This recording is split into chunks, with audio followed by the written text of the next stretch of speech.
Hello friends, आप सभी का स्वागत है हमारी चैनल ट्रेड बाय वीएम में।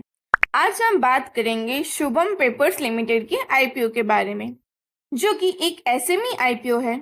सबसे पहले हम इस कंपनी के काम और आने वाले फ्यूचर के बारे में समझने की कोशिश करेंगे। फिर आईपीओ की सभी जरूरी डिटेल्स को डिस्कस करेंगे, जिससे आपके लिए फायदा हो सकता है। शुभम पेपर्स लिमिटेड का काम है क्राफ्ट पेपर और पेपर प्रोडक्ट्स का मैन्युफैक्चरिंग।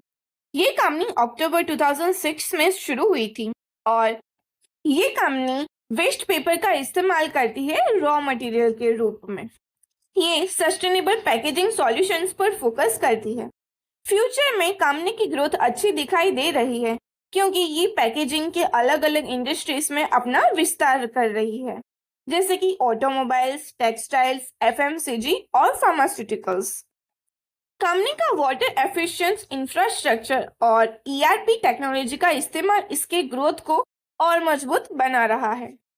तो चलिए अब आईपीओ की बेसिक डिटेल्स की बात करते हैं। प्राइस बैंड ₹144 से ₹150 पर शेयर है और लॉट साइज मिनिमम 800 शेयर्स का रहने वाला है। टोटल इश्यू साइज देखें तो 6,01,64,800 शेयर्स यानी कि ₹93.70 करोड़ तक रहने वाला है। फ्रेश इश्यू की बात करें तो ये पूरा आईपीओ फ्रेश इश्यू का ही है, यानी कि 6,01,64,800 शेयर्स का नया इश्यू। इश्यू टाइप देखें तो ये एक बुक बिल्ड इश्यू आईपीओ है। लिस्टिंग बीएससी एसएमई पर लिस्ट होगी। Share holding pre issue and post issue देखें तो 17,80,070 शेयर्स है और share holding post issue 23,2,44,870 shares है। मार्केट मेकर पोर्शन देखें तो 3,08,800 शेयर्स है, जिसका मार्केट मेकर ग्रेटेक्स शेयर ब्रोकिंग है। तो चलिए अब आईपीओ के टाइमलाइन की भी बात करते हैं। आईपीओ ओपन डेट 30 सितंबर 2024 को होने वाला है और आईपीओ क्लोजिंग डेट 3 अक्टूबर 2024 को रहने वाला है।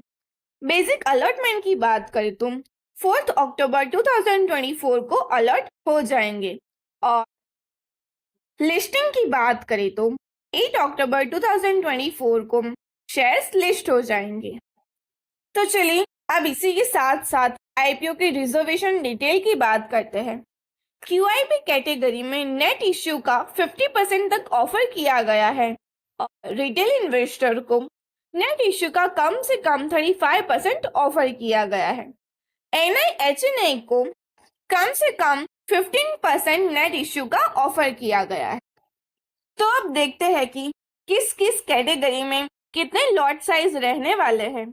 रिटेल और एचएनआई इन्वेस्टर्स के लिए अलग अलग एप्लीकेशन का स्ट्रक्चर है। रिटेल मिनिमम में एक लॉट यानी कि 800 शेयर्स रहेंगे और ₹1,21,600 पे करने रहेंगे। एचएनआई मिनिमम में देखें तो 2 लॉट रहेंगे यानी कि 1,600 शेयर्स यानी कि ₹2,43,200 पे करने रहेंगे। तो चलिए अब बात करते हैं इस कंपनी के प्रोमोटर एंड प्रोमोटर होल्डिंग की। शुभम पेपर्स के प्रोमोटर्स है मिस्टर टी बालाकुमार और miss Sudha Alagarsamy. Pre issue holding and post issue holding देखें तो प्री इश्यू होल्डिंग 94.81% है और पोस्ट इश्यू होल्डिंग 94.8% से कम होकर 69.67% हो जाएगी। प्रोमोटर का एक्सपीरियंस अच्छा है और उन्होंने कंपनी को अच्छे से मैनेज किया हुआ है। वैसे मैं हर टाइम आपको बताती ही रहती हूँ कि अगर आप किसी कंपनी के स्टॉक में इन्वेस्ट करें या आईपीओ में इन्वेस्ट करें, उससे पहले हमें कंपनी के फाइनेंशियल सिचुएशन के बारे में जान लेना चाहिए। तो चलिए आप इस कंपनी के फाइनेंशियल इंफॉर्मेशन को भी चेक कर लेते हैं। कंपनी का फाइनेंशियल अच्छा दिखाई दे रहा है, जहां रेवेन्यू में थोड़ा गिरावट आई है, लेकिन प्रॉफिट में तेजी देखने को मिल रही है। रेवेन्यू ₹49,697 लाख है फाइनेंशियल 2024 में और प्रॉफिट आफ्टर टैक्स ₹3,341.8 लाख है, जो कि पिछले साल से -26.79 लाख से 12,574% की ग्रोथ देखने को मिली हुई है। टोटल बोरोइंग्स की बात करें तो 18,340 लाख तक बढ़ गई है। तो फाइनेंशियल इंफॉर्मेशन के बेस पर इस कंपनी का फ्यूचर आउटलुक देखें तो कंपनी के फाइनेंशियल स्ट्रांग हो रहे हैं और आने वाले समय में इनका एक्सपेंशन स्ट्रेटेजी के साथ रेवेन्यू भी बढ़ने की संभावना है। शुभम पेपर्स का मार्केट कैपिटलाइजेशन ₹353.32 करोड़ है। इस आईपीओ के की परफॉर्मेंस इंडिकेटर देखें तो आरओई यानी कि रिटर्न ऑन इक्विटी 16.79% है और आरओसीई यानी कि रिटर्न ऑन कैपिटल एम्प्लॉयड 20.84% है। डेट इक्विटी रेशियो देखें तो 0.92 है जो कि मॉडरेट है। पीईटी मार्जिन 6.77% है जो कि डिसेंट प्रॉफिटेबिलिटी है। इन केपीआईज के बेसिस पर कंपनी फाइनेंशियली स्टेबल और प्रॉफिटेबल लग रही है। ईपीएस प्री आईपीओ देखे तो ₹19.57 है। ईपीएस पोस्ट आईपीओ ₹14.38 है। प्री आईपीओ पी रेशियो देखे तो 7.77 टाइम है और post IPO P ratio 10.57 time हो जाएगा।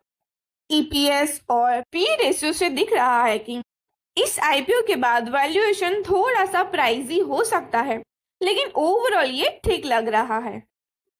तो हमें आईपीओ में अप्लाई करने के लिए हमें ये भी जानना जरूरी है कि कंपनी आईपीओ क्यों लाने वाली है, उसके ऑब्जेक्ट क्या है। तो चलिए इसके ऑब्जेक्ट देखते हैं। कंपनी का आईपीओ का पैसा कुछ मेजर प्रोजेक्ट्स में लगाया जाएगा, जैसे कि फर्स्ट एक सब्सिडी में इन्वेस्टमेंट जो कैपिटल एक्सपेंडिचर के लिए है और सेकेंड जनरल कॉर्पोरेट पर्पस के लिए। ये इन्वेस्टमेंट कंपनी के आगे बढ़ने के लिए जरूरी है और कैपिटल एक्सपेंशन के लिए स्ट्रेटेजिक है। अब आगे बढ़ते हैं। जीएमपी यानी कि grey market premium last updated GMP ₹40 देखने को मिल रहा है और एस्टिमेटेड लिस्टिंग प्राइस ₹192 देखने को मिल रहा है।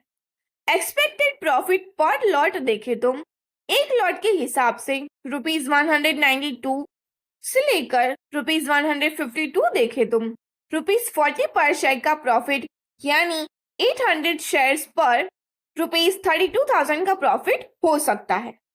अब सवाल आता है कि क्या हमें इस आईपीओ में अप्लाई करना चाहिए कि नहीं। तो देखिए, अप्लाई करना चाहिए अगर आपको शॉर्ट टर्म गेन्स का टारगेट है, सेकेंड कंपनी का सस्टेनेबल पैकेजिंग मार्केट में इंटरेस्ट है, थर्ड प्रोमोटर्स का एक्सपीरियंस आपको अच्छा लगता है, फोर्थ फाइनेंशियल ग्रोथ और प्रॉफिटेबिलिटी पर आपको कॉन्फिडेंस है। Short term versus long term investment की बात करें तो अगर आप शॉर्ट टर्म इन्वेस्टर्स हैं तो आप लिस्टिंग गेन के लिए इस आईपीओ को कंसिडर कर सकते हैं क्योंकि जीएमपी स्ट्रांग है, लेकिन लॉन्ग टर्म के लिए ये आईपीओ थोड़ा रिस्की हो सकता है अगर कंपनी फ्यूचर एक्सपेंशन में सक्सेसफुल नहीं होती। तो आप अपनी रिस्क एपेटाइट के हिसाब से डिसीजन लें। अगर आप लॉन्ग टर्म में इन्वेस्ट कर रहे हैं तो मार्केट डायनामिक्स और कंपनी का फ्यूचर स्ट्रेटेजी देखना जरूरी रहेगा। ये आईपीओ आपने सस्टेनेबल पैकेजिंग और रिसाइकलिंग मॉडल की वजह से फ्यूचर में अच्छा परफॉर्म कर सकता है, लेकिन हमेशा अपनी फाइनेंशियल प्लानिंग और रिस्क के अकॉर्डिंग ही डिसीजन ले। Disclaimer, this is not investment recommendation. Do your proper research to before investing any of these things.